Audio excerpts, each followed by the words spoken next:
Hey guys, today's on schizophrenia, anosognosia, and meds. Schizophrenia, Anna, and meds. But before we get to this, please allow my brief prelude. As you know, I conveniently recorded it for our mutual comfort, our mutual convenience, and our mutual luxury. And hey, listen, I'm no spring chicken. I attest. I'm not a spring chicken, and I've been around a few preludes in my many years. I'm telling you, this prelude, it's got something that's particularly luxurious.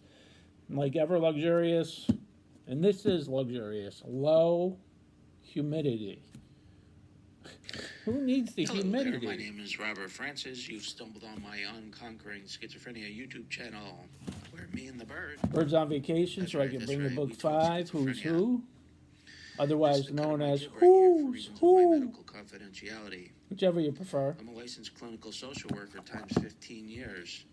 That's a lot of gabbing and Who's chatting. got any tolerance for I've been humidity? diagnosed with schizophrenia for You like the 4, 5, and humidity? 1. How can you like That puts a little humidity? gray fleck in my beard. What is humidity? Thank you for joining Sounds me like on a my made-up channel. word. Now to topic, to topic, to topic. Of course, anosognosia is huge in schizophrenia, and of course it is a lack of insight into one's illness. And remember, it's not a state of denial, and it's not anything to do with one's character or one's intelligence. It simply is a neuropsychiatric symptom. Has nothing to do with intelligence or anything else. It's just a symptom where some people don't have insight into their illness. Anosognosia is the key differential in schizophrenia.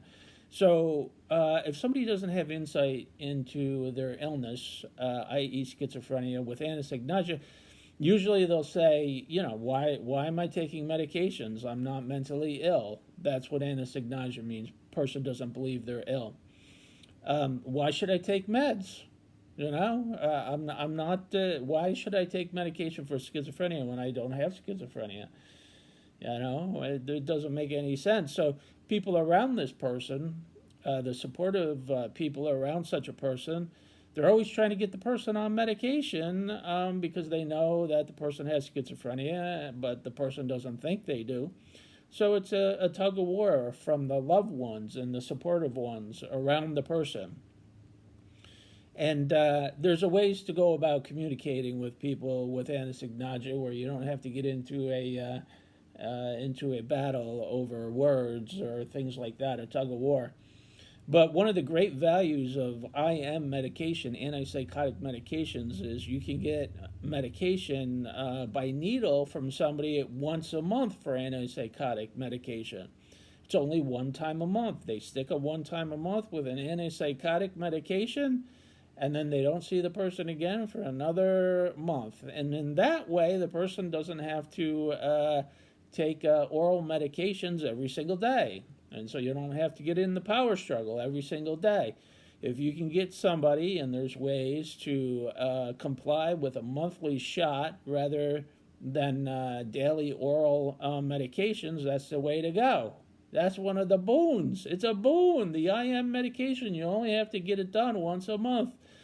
And it's easier to get somebody to comply once a month than taking medications every single day.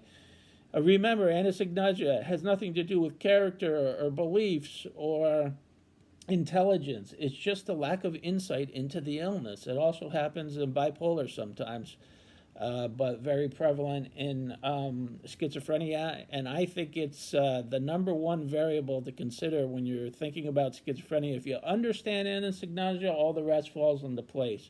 And that's very luxurious, like low humidity. Who likes the humidity? Who? Oh, yeah, this humidity is great. I've never heard that sentence in my life. All right, guys, enjoy a cool day. We'll see you next time.